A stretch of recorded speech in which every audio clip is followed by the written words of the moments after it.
بسم اللہ الرحمن الرحیم۔ اسٹار ٹریک عمران سیریز، مصنف مظہر کلیم MA۔ کمرے کا دروازہ کھلتے ہی ہنری تیزی سے اندر کمرے میں داخل ہوا۔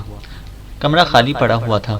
ہنری مؤدبانہ انداز میں آگے بڑھا اور بڑی میز کے ساتھ رکھی ہوئی دو کرسیوں میں سے ایک پر بڑے مؤدبانہ انداز میں بیٹھ گیا۔ اسی لمحے میز کے درمیان ایک خانہ کھلا۔ ہنری نے جیب سے کارڈ نکال کر اس خانے میں ڈال دیا۔ خانہ بند ہو گیا۔ ہنری خاموش بیٹھا رہا۔ چند لمحوں بعد پشت کی دیوار ہٹی اور ایک لمبا تڑنگا آدمی اندر داخل ہوا۔ اس کے ہاتھ وہی کارڈ تھا جو ہنری نے میز کے خانے میں ڈالا تھا۔ ہنری اسے آتا دیکھ کر تیزی سے اٹھ کھڑا ہوا۔ بیٹھو ہنری، آنے والے نے کارڈ میز پر پھینک کر میز کے پیچھے رکھی ہوئی اونچی نشست والی کرسی پر بیٹھتے ہوئے کہا، اور ہنری دوبارہ کرسی پر بیٹھ گیا۔ اسے میز پر پھینکا ہوا کارڈ اٹھا کر دوبارہ جیب میں ڈال لیا۔ البتہ اس کی نظریں جھکی ہوئی تھیں اور چہرے پر احترام کے ساتھ خوف کے ملے جلے تاثرات نمایاں تھے۔ وہ زندگی میں پہلی بار چیف باس سے براہ راست مل رہا تھا، ورنہ اس سے پہلے کبھی کبھار فون پر ہی بات ہوتی تھی یا درمیانی رابطہ مارتھم کا تھا۔ مارتھم کے بارے میں کیا رپورٹ ہے؟ چیف باس نے سپاٹ لہجے میں پوچھا۔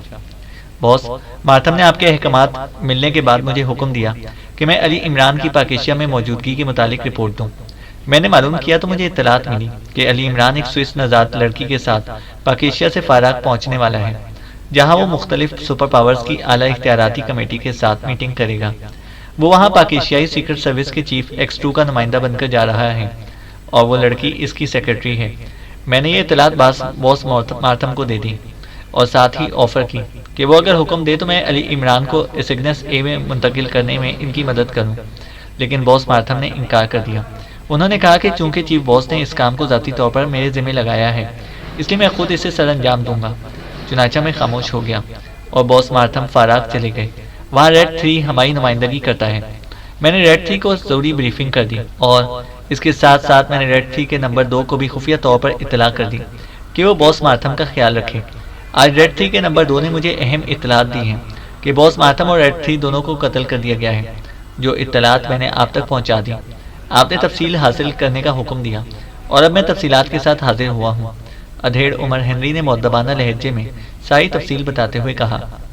بولو، چیف باس نے تحکمانہ لہجے میں کہا۔ باس مارتھم نے وہاں جا کر ایک ہوٹل میں قیام کیا اور ایک شخص کاجٹ کی، جو ایک پیشہ ور قاتل تنظیم کا کاسانہ کا رکن تھا، رابطہ قائم کیا، اور اس طرح کاجٹ کے ذریعے انہوں نے اس میٹنگ کی کارروائی کا ٹیپ حاصل کر لیا۔ پھر انہوں نے کاجٹ کو حکم دیا کہ وہ عمران اور اس کی ساتھی لڑکی جولیا کو قتل کر دے، کیونکہ وہ دونوں بھی اسی ہوٹل میں رہائش پذیر تھے۔ لیکن اس دوران وہاں کی ایک مجرم تنظیم کا چیف مارٹن کراٹے عمران اور جولیا کو اپنے ساتھ لے کر چلا گیا۔ وہ عمران کا دوست تھا۔ کاجٹ اپنے ساتھیوں کے ساتھ کراٹے کی رہائش گاہ پر گیا، مگر کراٹے نے اس کے ساتھیوں کو قتل کر دیا اور کاجٹ کو پکڑ لیا۔ بعد ازاں کاجٹ کو چھوڑ دیا گیا اور کاجٹ سیدھا مارتھم کے پاس پہنچا۔ کراٹے کے آدمی اس کا پیچھا کر رہے تھے، جس پر مارتھم نے کاجٹ کو قتل کر دیا اور خود وہ ریڈ 3 کے ایک پوائنٹ ریڈ بلب کے پاس پہنچے۔ لیکن کراٹے اور عمران وہاں پہنچ گئے اور پھر وہ ریڈ بلب کو قتل کر کے باس مارتھم کو اغوا کر کے لے گئے۔ ریڈ 3 نے ان کا کھوج نکال لیا اور اس نے وہاں حملہ کیا، لیکن ریڈ 3 اور باس مارتھم مارے گئے اور وہ دونوں وہاں سے نکل گئے۔ باس مارتھم نے خودکشی کی ہے۔ وہ کرسی سے بندھے ہوئے تھے اور انہوں نے زہریلا کیپسول چبایا ہے۔ اس سے صاف ظاہر ہوتا ہے کہ ان سے معلومات حاصل کرنے کی کوشش کی گئی، لیکن انہوں نے غداری کرنے کی بجائے جان دے دی۔ پھر وہ عمران اور اس کی ساتھی لڑکی جولیا واپس پاکیشیا چلے گئے۔ ادھیڑ عمر ہنری نے پوری تفصیل بتاتے ہوئے کہا۔ تمہاری رپورٹ درست ہے۔ میں نے جو اطلاعات حاصل کی ہیں وہ بھی یہی ہیں۔ اس کا مطلب ہے کہ تم سمجھدار اور ہوشیار آدمی ہو، اور مارتھم اس قدر ہوشیار ثابت نہ ہوا، اس لیے میں نے مارتھم کی جگہ تمہیں دی ہے اور آج تم یہاں نظر آ رہے ہو۔ چیف باس نے قدر نرم لہجے میں کہا۔ میں اپنی پوری کوشش کروں گا کہ آپ کے اعتماد پر پورا اتروں، ہنری نے مؤدبانہ لہجے میں جواب دیتے ہوئے کہا۔ اب مجھے بتاؤ کہ مارتھم نے آخر میری حکم عدولی کیوں کی، جبکہ میں نے اسے حکم دیا تھا کہ وہ علی عمران کو صرف سگنس A میں منتقل کر دے۔ پھر اس نے اس حکم کی تعمیل کرنے کی بجائے انہیں قتل کرا دینے کی کوشش کیوں کی؟ چیف باس نے اس بار کرخت لہجے میں کہا۔ باس، جہاں تک میرا خیال ہے، اس میٹنگ میں ہونے والی گفتگو کی ٹیپ سننے کے بعد مارتھم کے سامنے کوئی ایسی بات آئی ہوگی کہ جس کے بعد اس نے اتنا بڑا قدم اٹھانا ضروری سمجھا ہوگا۔ ہنری نے چند لمحے خاموش رہنے کے بعد جواب دیا۔ وہ ٹیپ کہاں ہے؟ باس نے سر ہلاتے ہوئے پوچھا۔ اس ٹریپ کا باوجود کوشش کے پتہ نہیں چل سکا۔ ہنری نے جواب دیا، اچھا اب تمہارا کیا خیال ہے، ہمیں کیا کرنا چاہیے؟ کیا یہ نہیں ہو سکتا کہ اس علی عمران نے مارتھم سے معلومات اگلوا لی ہوں اور بعد میں اسے اس انداز میں قتل کر دیا ہو کہ اس کی موت خودکشی بن جائے تاکہ ہم مطمئن ہو جائیں؟ چیف باس نے کہا۔ آپ کی بات درست بھی ہو سکتی ہے باس، علی عمران ایسا ہی آدمی ہے، انتہائی عیار ذہن کا مالک، ہنری نے کہا۔ ٹھیک ہے اب تم جاؤ، میں آگے دیکھ لیتا ہوں کہ آگے کیا کرنا ہے، باس نے کہا، اور ہنری اٹھ کھڑا ہوا اور کمرے سے باہر نکل گیا۔ چار جیپیں خاصی سست رفتاری سے آگے بڑھی چلی جا رہی تھیں۔ راستہ کچا ہونے کے ساتھ ساتھ انتہائی دشوار گزار تھا۔ تنگ موڑوں اور ٹوٹے پھوٹے راستے کی وجہ سے جیپوں کو بار بار رکنا پڑ رہا تھا، لیکن کسی نہ کسی طرح وہ جیپوں کو آگے بڑھائے لیے جا رہے تھے۔ جس راستے پر یہ چاروں جیپیں چل رہی تھیں وہ کوئی باقاعدہ راستہ بھی نہ تھا، بلکہ پہاڑ کے ساتھ ساتھ جانے والی ایک پگڈنڈی نما راستہ تھا۔ یہ پہاڑی سلسلہ کوچین کے نام سے مشہور تھا اور پنسلوانیا کا دشوار گزار پہاڑ سمجھا جاتا تھا۔ چار جیپوں میں عمران اور سیکرٹ سروس کے ارکان موجود تھے۔ وہ سب آج صبح پنسلوانیا کے مضافاتی ایئرپورٹ کوچین پر سیاحوں کے روپ میں پہنچے تھے، جہاں کراٹے ان کے استقبال کے لیے پہلے سے موجود تھا۔ پاکیشیا سے روانگی سے قبل ہی عمران نے کراٹے کو تفصیلات بتا دی تھیں کہ وہ کیا کرنا چاہتے ہیں، چنانچہ کراٹے نے اس کی خواہش کے مطابق اسلحہ، جیپوں اور دیگر ضروری سامان کا انتظام کر لیا تھا۔ کراٹے چونکہ پہلے ہی ان غاروں میں جا چکا تھا، اس لیے عمران نے اسے ساتھ رکھنا ضروری سمجھا تھا، کیونکہ اس کی موجودگی بہت زیادہ وقت ضائع ہونے سے بچ سکتا تھا۔ اس وقت سب سے آگے جانے والی جیپ کی ڈرائیونگ سیٹ پر کراٹے تھا، جبکہ اس کے ساتھ والی سیٹ پر عمران تھا۔ پچھلی سیٹ پر جوانا اور جوزف بیٹھے ہوئے تھے۔ پچھلی جیپوں پر سیکرٹ سروس کے باقی ارکان موجود تھے۔ کراٹے کو چونکہ پہلے ہی معلوم تھا کہ عمران اسٹار ٹریک کے پیچھے لگا ہوا ہے اور اس کا تعلق پاکیشیا سیکرٹ سروس سے ہے، اس لیے باقی ارکان کی اصل حیثیت بھی اس سے چھپانا بیکار تھا، اس لیے اس نے سب کا تعارف ان کے اصل ناموں سے کرا دیا تھا۔ پرنس، ان غاروں سے کسی راستے کا مجھے اب تک یقین نہیں آتا، کیونکہ یہ غاریں انتہائی خوفناک، دشوار گزار اور پرخطر ہیں۔ اس راستے سے تو کسی انسان کا اندر جانا ناممکن ہے، کہاں بڑی بڑی مشینری اندر لے جائی جا سکے۔ کراٹے نے پاس بیٹھے عمران سے مخاطب ہو کر کہا، سب کچھ ممکن ہو سکتا ہے میرے دوست، جہاں حکومتوں کو بلیک میل کرنا مقصود ہو وہاں سب کچھ ہو سکتا ہے، عمران نے سر ہلاتے ہوئے کہا۔ اور دوسری بات یہ کہ اگر واقعی ادھر سے راستہ ہے تو پھر یقیناً اسٹار ٹریک نے ایسا انتظام بھی کر رکھا ہوگا جس کے ذریعے وہ وہاں پہنچنے والے ہر شخص کو اندر بیٹھے چیک کر سکتے ہوں گے۔ چنانچہ جیسے ہی ہم ان غاروں تک پہنچیں گے وہ لوگ چوکنا ہو جائیں گے، کراٹے نے کہا۔ تم بھی تو ٹیم کو لے کر گئے تھے، پھر تمہیں چیک کیوں نہیں کیا گیا؟ میرے بھائی، وہ اس وقت حرکت میں آئیں گے جب وہ یہ محسوس کریں گے کہ ہم ان کے لیے خطرہ بن سکتے ہیں، ورنہ وہ خاموش بیٹھے رہیں گے اور ہمیں ان خطرناک غاروں میں سر پٹکتے دیکھ کر محظوظ ہوتے رہیں گے، عمران نے جواب دیا، اور کراٹے نے سر ہلا دیا۔ بات اس کی سمجھ میں آ گئی تھی۔ تھوڑی دیر بعد ایک موڑ کاٹتے ہی کراٹے نے بریک لگائی۔ آگے راستہ اتنا تنگ تھا کہ جیپ کسی صورت بھی آگے نہ بڑھ سکتی تھی۔ اب یہاں سے آگے پیدل جانا ہوگا، کراٹے نے ایک طویل سانس لیتے ہوئے کہا، اور عمران سر ہلاتا ہوا جیپ سے باہر آ گیا۔ پچھلی جیپیں بھی رک گئیں اور عمران کے اشارے پر سب ممبر باہر آ گئے۔ سامان کو پہلے ہی اس انداز میں باندھا گیا تھا کہ وہ آسانی سے اسے کمر پر اٹھا سکتے تھے، چنانچہ سامان کو سب نے اپنی اپنی کمروں پر لاد لیا۔ صرف جولیا خالی ہاتھ تھی، اور پھر وہ جیپوں کو وہیں چھوڑ کر آگے بڑھنے لگے۔ اب شام ہونے والی تھی، اس لیے اندھیرا تیزی سے ہر طرف پھیلتا جا رہا تھا۔ غاریں کتنی دور ہیں؟ عمران نے آگے بڑھتے ہوئے کراٹے سے پوچھا۔ بس تھوڑی ہی دیر بعد پہلی غار آ جائے گی، کراٹے نے کہا۔ وہ تیز تیز قدم بڑھاتے آگے بڑھتے چلے گئے۔ وہ چکر کاٹ کر اب پہاڑ کی اترائی سے نیچے اتر رہے تھے۔ یہاں انتہائی دشوار گزار گھنا جنگل تھا۔ وہ بڑے محتاط انداز میں آگے بڑھ رہے تھے۔ جنگل ختم ہوتے ہی وہ ایک کھلی وادی میں آ گئے، جس کے بعد ایک پہاڑ بالکل کسی دیوار کی طرح سیدھا آسمان تک بلند ہوتا چلا گیا۔ اس پہاڑ کے عین درمیان میں ایک بڑا اور کشادہ غار سا تھا نظر آ رہا تھا۔ پہاڑ کے پتھروں میں چونے کی مقدار زیادہ ہونے کی وجہ سے پتھروں کا رنگ سفید نظر آ رہا تھا۔ وہ سامنے پہلی غار کا دہانہ ہے، باقی غاریں اندر ہیں، کراٹے نے دور سے اس کشادہ غار کی طرف اشارہ کرتے ہوئے کہا۔ لیکن یہاں تک پہنچنا تو ناممکن ہے، تنویر نے فوراً ہی کہا۔ وہ اس وقت عمران کے قریب ہی کھڑا تھا۔ میرا خیال ہے کہ رات یہیں گزاری جائے اور خوب کھایا پیا جائے تاکہ صبح کچھ طاقت بدن میں آ جائے، پھر بھاگتے ہوئے پہاڑ پر چڑھ جائیں گے، عمران نے کہا، اور کراٹے کی اس کی بات سن کر بے اختیار ہنس پڑا۔ اس بار عمران کی بات سن کر تنویر نے کوئی احتجاج کرنے کی بجائے سب سے پہلے اپنی کمر پر لدا ہوا تھیلا اتار پھینکا، اور پھر باقی سب نے بھی اس کی پیروی کی۔ جوزف اور جوانا نے تھوڑی سی ہی دیر بعد خیمے نصب کر دیے۔ کراٹے کو علیحدہ خیمہ دیا گیا، اور اس کے اصرار کے باوجود عمران نے اسے اکیلے خیمے میں رہنے پر مجبور کر دیا۔ کیونکہ وہ نہیں چاہتا تھا کہ کراٹے سیکرٹ سروس کے ممبران کے ساتھ زیادہ گھلے ملے۔ کراٹے بھی شاید عمران کی بات سمجھ گیا تھا، اس لیے وہ ان سب کو خدا حافظ کہہ کر اپنے خیمے میں چلا گیا۔ آخر تمہارا پروگرام کیا ہے؟ کچھ ہمیں بھی تو بتاؤ۔ کراٹے کے جاتے ہی جولیا نے سب سے پہلے زبان کھولی۔ گو جولیا کا خیمہ علیحدہ تھا، لیکن اس وقت وہ بڑے خیمے میں ہی موجود تھی۔ تمہارے باس نے تمہیں کچھ بتایا نہیں؟ عمران نے آنکھیں نکالتے ہوئے جواب دیا۔ نہیں، اس سے صرف اتنا کہا ہے کہ ہم سب کو ایک خطرناک مہم پر جانا ہے اور لیڈر عمران ہوگا۔ اس کے بعد ہم سب ایئرپورٹ پر اکٹھے ہوئے، جولیا نے جواب دیا۔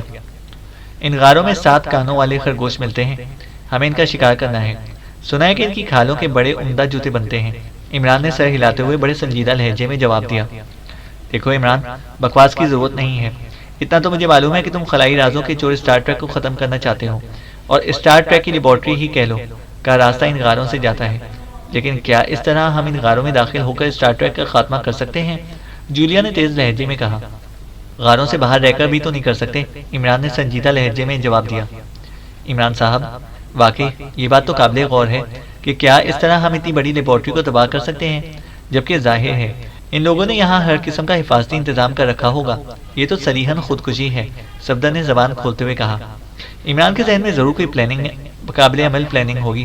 ایسا نہیں ہو سکتا کہ عمران یوں ہی یہاں بھاگتا چلا آیا ہو، یا ایکسٹرو ہمیں اندھے کنویں میں پھینک دے، کیپٹن شکیل نے کہا۔ پہلی بات تو یہ ہے کہ میں یہاں تک بھاگ کر نہیں آیا، اور دوسری بات یہ ہے کہ اسے اندھا کنواں کہنا غلط ہے۔ البتہ سیدھی اندھی غار ضرور کہا جا سکتا ہے۔ عمران نے یوں جواب دیا جیسے اتنی سنجیدہ بات کا یہی مناسب جواب ہو سکتا ہے۔ اگر یہ بات ہے تو پھر اکیلے ہی اپنے دوست کراٹے کے ساتھ آ جاتے۔ ہم اس طرح بھیڑ بکریوں کی طرح تمہارے پیچھے اپنے گلے کٹوانے نہیں جا سکتے، جولیا نے فیصلہ کن لہجے میں جواب دیتے ہوئے کہا۔ سوچ لو، جب گلے ہی کٹنے ہیں تو پھر واپس پاکیزے جا کر کیوں کٹوائے جائیں؟ ان غاروں میں کیوں نہ کٹوائے جائیں؟ عمران نے مسکراتے ہوئے کہا، اور جولیا بے بسی سے ہونٹ کاٹنے لگی۔ وہ کیا، سب کو عمران کی دی ہوئی دھمکی آسانی سے سمجھ آ گئی تھی۔ ظاہر ہے ایکسٹرو کے حکم کی خلاف ورزی کے بعد پاکیزہ میں ان کو کوئی بھی سزا دی جا سکتی تھی، اور عمران کا اشارہ واضح طور پر اس طرف تھا۔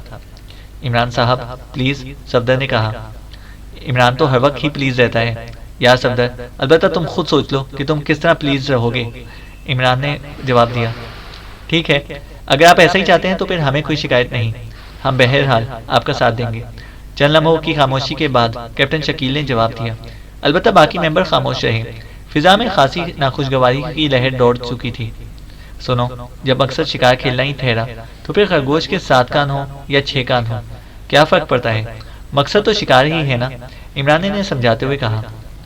میں سونے جا رہی ہوں، جولیا نے بڑے ناراض سے لہجے میں کہا اور اٹھ کھڑی ہوئی۔ اگر تمہیں اکیلے خیمے میں ڈر لگے تو تنویر کو کہہ دوں، وہ باہر بیٹھ کر پہرا دیتا رہے گا، عمران نے بڑے خلوص بھرے لہجے میں کہا۔ یو شٹ اپ، مجھ سے بات کرنے کی کوشش نہیں کرنا، اور سنو، باقی لوگ بے شک تمہارے ساتھ جائیں، لیکن میں صبح واپس چلی جاؤں گی، میں ہر سزا بھگت لوں گی، مجھے پرواہ نہیں ہے، لیکن میں اس طرح تمہارے ساتھ نہیں جا سکتی۔ تم نے ہمیں سیکرٹ سروس کے ممبران کی بجائے باقی بھیڑ بکریاں سمجھ رکھا ہے، جولیا غصے سے پھٹ پڑی۔ اچھا، تو یہ سب تمہیں مونس نظر آ رہے ہیں؟ کیوں تنویر، تم بھیڑ ہو یا بکری؟ عمران نے مسکراتے ہوئے کہا، اور پھر اس سے پہلے کہ تنویر کچھ کہتا، جولیا ایک بار پھر شٹ اپ کہہ کر پیر پٹکتی ہوئی خیمے سے باہر کی طرف بڑھی۔ تمہارے منہ لگنا دنیا کی سب سے بڑی حماقت ہے، نہ جانے اس ایکسٹرو نے کیوں تمہیں سر پر چڑھا رکھا ہے۔ تنویر بھی غصے سے بڑبڑاتا ہوا اٹھ کھڑا ہوا۔ جولیا میری بات سنو، اچانک عمران نے انتہائی سنجیدہ لہجے میں کہا۔ یہ شاید اس کے لہجے کا تاثر تھا کہ جولیا اتنی تیزی سے پلٹی، اس کے چہرے پر حیرت کے تاثرات ابھر آئے تھے۔ یہاں آؤ، عمران نے اسی لہجے میں کہا، اور جولیا یوں واپس کھینچی چلی آئی جیسے لوہا مقناطیس کی طرف کھینچتا ہے۔ اور تم بھی بیٹھ جاؤ تنویر، عمران نے کہا، اور تنویر بھی ایک جھٹکے سے واپس اپنی جگہ پر بیٹھ گیا۔ جولیا کی طرح اس پر بھی عمران کے لہجے کا فوری اثر ہوا تھا۔ عمران کے چہرے پر چٹانوں جیسی سنجیدگی تھی۔ جولیا قریب آ کر رک گئی، اور پھر وہ عمران کے کہنے سے پہلے ہی خود ہی واپس اپنی جگہ پر بیٹھ گئی۔ ماحول پر گہری سنجیدگی کا غلاف سا چڑھا ہوا محسوس ہونے لگا۔ ہم یہاں اپنی زندگی کے اہم ترین مشن پر آئے ہیں، ایک ایسا مشن جسے جاسوسی زبان میں اندھا مشن کہا جا سکتا ہے۔ اسٹار ٹریک انتہائی طاقتور تنظیم ہے، اتنی طاقتور کہ اس نے سپر پاورز کو بے بس کر دیا ہے۔ جہاں تک ہم پہنچ گئے، یہاں تک تو سپر پاورز کی کوئی ٹیم ٹکرے مارنے کے باوجود نہیں پہنچ سکی۔ اس لیے ہمیں اپنا رویہ ایسا رکھنا چاہیے کہ ہماری تمام توانائیاں اس مشن پر صرف ہوں، ورنہ ایک لمحے وہ کچھ ہو سکتا ہے جس کا تصور بھی تم میں سے کسی کے ذہن میں نہیں ہوگا، عمران نے انتہائی سنجیدہ لہجے میں کہا۔ اسی لیے تو ہم پوچھ رہے ہیں کہ ہمیں کچھ بتاؤ تاکہ ہم اپنے ذہنوں کو صحیح طور پر استعمال کر سکیں، صفدر نے سنجیدہ لہجے میں کہا۔ میں نہیں چاہتا کہ ایسی کھلی جگہ پر اس بارے میں گفتگو کروں، اور میرا خیال تھا کہ ایکسٹرو نے تمہیں بریف کر دیا ہوگا، لیکن تمہارے رویوں نے مجھے مجبور کر دیا ہے۔ تو سنو، میرا اندازہ ہے کہ ان غاروں سے اسٹار ٹریک کے ہیڈ کوارٹر کو راستہ جاتا ہے۔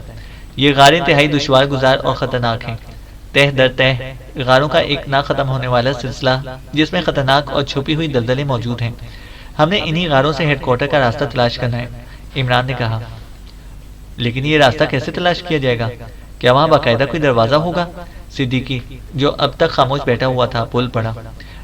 نہ صرف دروازہ ہوگا بلکہ اس پر خوش آمدید کا بورڈ بھی نصب ہوگا، اور اسٹار ٹریک والے وہاں سرخ قالین بچھائے پھولوں کے ہار لیے ہمارے شاندار استقبال کے لیے موجود ہوں گے، عمران نے منہ بناتے ہوئے کہا، اور صدیقہ کا چہرہ لٹک گیا جبکہ باقی ساتھیوں کے چہروں پر ہلکی سی مسکراہٹ دوڑنے لگی۔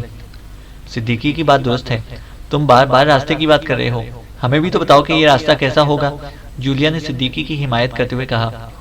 جو بھی راستہ ہوگا ظاہر ہے خفیہ ہوگا، اب رہ گئی بات اسے تلاش کرنے کی، تو میرے پاس اس کا ایک ہی راستہ ہے کہ میں وہاں جا کر آواز لگاؤں گا کہ ہے کوئی ہمیں راستہ بتانے والا، کوئی نہ کوئی اللہ کا بندہ تو آ ہی جائے گا رہنمائی کے لیے، عمران نے جواب دیا، اور اس کے چہرے پر ایک بار پھر حماقتیں جلوہ گر ہونے لگیں۔ تم پھر پٹری سے اترنے لگے ہو، آخر تمہیں کیا بیماری ہے؟ اچھی خاصی سنجیدہ گفتگو کرتے کرتے پھر مذاق پر اتر آتے ہو، جولیا نے برا سا منہ بناتے ہوئے کہا۔ سنجیدگی کی پٹری بڑی تنگ ہے جبکہ مذاق کا راستہ ہموار اور کھلا ہے، عمران نے جواب دیا، اور صفدر اونچی آواز میں ہنس پڑا۔ میں بتاتا ہوں، دراصل عمران کو خود بھی پتہ نہیں کہ یہ راستہ کیسا ہوگا، اور جہاں تک میں سمجھا ہوں عمران ایک داؤ کھیل رہا ہے، وہ اسٹار ٹریک کو یہ تاثر دینا چاہتا ہے کہ وہ راستے سے واقف ہے، اور ظاہر ہے جب ہم لوگ اس راستے کے قریب پہنچیں گے تو اسٹار ٹریک بوکھلا کر ہمیں ختم کرنے یا قید کرنے کی کوشش کرے گا، اور اس طرح وہ اپنا راستہ خود بخود سامنے لے آئے گا، اس طرح راستہ مل جائے گا، صفدر نے کہا، اور عمران کی آنکھوں میں صفدر کے لیے تحسین کے آثار نمایاں ہو گئے۔ یار صفدر، ذرا میرا ذائچہ بتانا، عمران نے بڑے مؤدبانہ انداز میں صفدر سے مخاطب ہو کر کہا۔ ذائچہ کا کیا مطلب؟ صفدر نے چونک کر الجھے ہوئے انداز میں پوچھا۔ بھائی تم تو سکہ بند نجومی ہو، مری ہوئی چڑیا کے پر گن لیتے ہو، لفافے کے باہر لکھا ہوا پتہ پڑھ لیتے ہو، میرا ذائچہ بھی بتا ہی ڈالو تاکہ پتہ چلے کہ مجھے اور جولیا کو ابھی کتنا اور انتظار کرنا پڑے گا۔ عمران نے محاوروں کی مٹی پلید کرتے ہوئے آخر خواہ مخواہ جولیا کی پخ لگا دی۔ یہ نجوم کی بات نہیں، سیدھا سادہ سا آئیڈیا ہے، صفدر عمران کا مطلب سمجھتے ہوئے بے اختیار ہنس پڑا۔ لیکن یہ تو بالکل ہی احمقانہ اقدام ہے، ظاہر ہے اسٹار ٹریک کو کوئی عام مجرم تو نہیں کہ وہ ہمیں ختم کرنے کے لیے کوئی عام ہتھیار استعمال کرے، ہو سکتا ہے کہ وہ کوئی ایسی جدید ایجاد استعمال کرے کہ ہم بغیر ہاتھ پہ ہلائے بھسم ہو جائیں، جولیا نے منہ بناتے ہوئے کہا۔ میں تم سے شرط لگا کر سکتا ہوں کہ چاہے کچھ بھی ہو تم بھسم ہونے سے پہلے ہاتھ پیر ضرور ہلاؤ گی، خیال رکھنا میں نے ہلانا کا لفظ ادا کیا ہے، چلانے کا نہیں، اس لیے ناراض ہونے کی ضرورت نہیں ہے، عمران نے ایک زوردار جمائی دیتے ہوئے کہا۔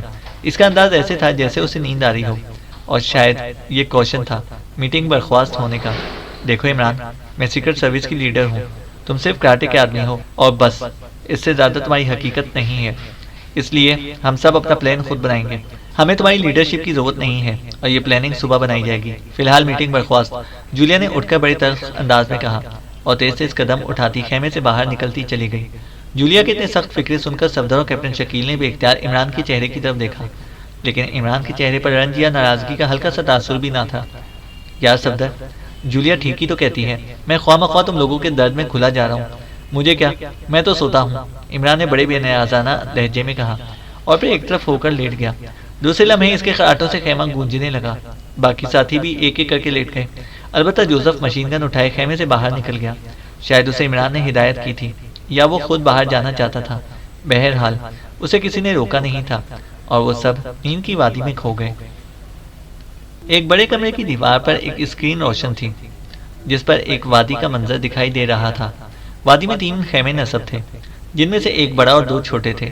ان خیموں کے سامنے ایک اونچی چٹان پر ایک گرانڈیل حبشی ہاتھ میں مشین گن پکڑے بڑے چوکنے انداز میں بیٹھا ہوا تھا۔ اس حبشی کی نظر سرچ لائٹ کے سے انداز میں ادھر ادھر گھوم رہی تھی۔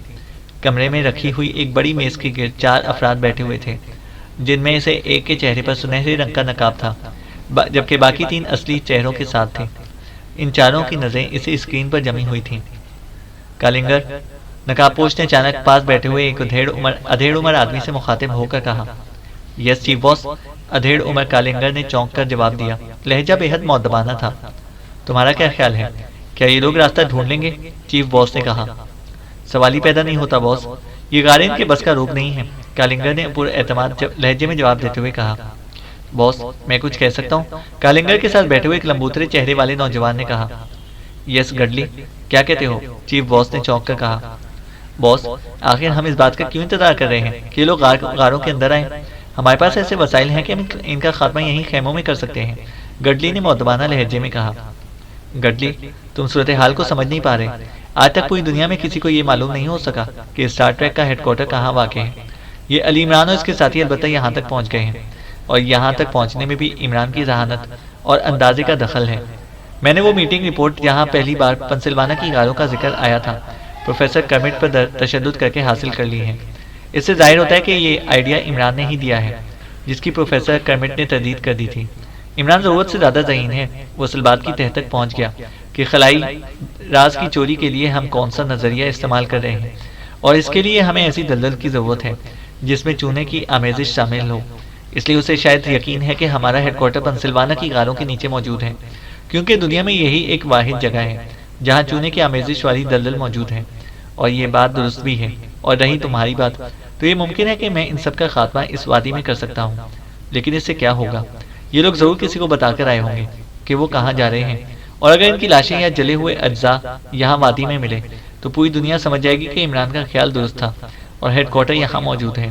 پھر کیا ہوگا کہ تمام سپر پاورز یہاں الٹ پڑیں گی، اور ہمارے لیے ایک نہ ختم ہونے والی مصیبتوں کا سلسلہ شروع ہو جائے گا۔ یا اگر یہ لوگ یہاں پہنچ کر غائب ہو گئے تب بھی مطلب یہی نکلے گا۔ اس لیے میں ان کو چھیڑ نہیں رہا۔ اب رہ گئی یہ بات کہ آخر اس کا کیا نتیجہ نکلے گا، تو ظاہر ہے ان لوگوں کو راستہ نہیں مل سکتا۔ یہ ان خطرناک اور خوفناک غاروں میں سر پٹک کر آخر واپس چلی جائیں گے، اور اس طرح ہیڈ کوارٹر ہمیشہ کے لیے محفوظ ہو جائے گا۔ چیف باس نے پوری تفصیل سے صورتحال کی وضاحت کرتے ہوئے کہا۔ میں شرمندہ ہوں باس، جتنی دور تک آپ سوچ سکتے ہیں ہمارا ذہن وہاں تک نہیں پہنچ سکتا، گڈلی نے شرمندہ لہجے میں کہا۔ لیکن باس بفرض محال انہوں نے راستہ ڈھونڈ لیا، پھر کیا ہوگا؟ ایک اور آدمی نے آہستہ سے کہا۔ پھر یقیناً انہیں موت کے گھاٹ اتارنا ہی پڑے گا، پھر اس کے سوا اور کوئی چارہ بھی نہ ہوگا۔ اس لیے تو میں خود یہاں آیا ہوں، تاکہ اگر ایسی صورتحال پیدا ہو تو میں تمام آپریشن کو خود کنٹرول کر سکوں، چیف باس نے جواب دیا۔ باس کیا ایسا نہیں ہو سکتا کہ ان کی خفیہ طور پر تلاشی لے لی جائے، تاکہ یہ تو معلوم ہو کہ اپنے ساتھ راستہ ڈھونڈنے کے لیے کیا کیا سامان لے کر آئے ہیں؟ کیونکہ جس طرح آپ بتا رہے ہیں کہ علی عمران نے اپنی ذہانت سے ہمارے ہیڈ کوارٹر کا اتا پتہ ڈھونڈ نکالا ہے، تو ظاہر ہے وہ صرف مشین گنیں اٹھا کر تو یہاں نہیں آیا ہوگا۔ ہو سکتا ہے کہ اس کے پاس ایسا کوئی جدید آلہ ہو جسے وہ آسانی سے راستہ ڈھونڈ نکالے، چوتھے آدمی نے کہا۔ اوہ ہاں، یقیناً ایسا ہی ہوگا۔ تم نے بہت اچھا پوائنٹ دیا ہے کالچر، تم واقعی بے حد ذہین ہو۔ ہمیں واقعی ان کے سامان کی تلاشی لینی چاہیے، چیف باس نے چونکتے ہوئے کہا۔ میرے خیال میں یہ وقت تلاشی کے لیے بے حد مناسب ہے۔ یہ سب سوئے ہوئے ہیں سوائے اس حبشی کے، انہیں آسانی سے بے ہوش کیا جا سکتا ہے۔ صبح جب یہ ہوش میں آئیں گے تو انہیں احساس بھی نہ ہوگا کہ ان کے سامان کی تلاشی لی جا چکی ہے، اور اگر کوئی ایسا آلہ ان کے پاس ہوگا تو اسے ناکارہ کیا جا سکتا ہے اور اس کا توڑ بھی نکالا جا سکتا ہے، گڈلی نے جواب دیا۔ ٹھیک ہے کالنگر، تم جاؤ اور رینکنگ کے ذریعے ان کے سب آدمیوں کو بے ہوش کر دو اور ان کے سامان کی تلاشی دو، اپنے ساتھ زیادہ آدمی لے کر نہ جانا، چیف باس نے کالنگر سے مخاطب ہو کر کہا۔ یس باس، کالنگر نے جواب دیا اور اپنی کرسی سے اٹھ کھڑا ہوا اور پھر تیز سے قدم اٹھاتا کمرے سے باہر نکل گیا۔ چینل کو سبسکرائب کریں اور بیل آئیکن کو پریس کریں تاکہ ہماری ہر اپڈیٹ آپ کو بر وقت مل سکے۔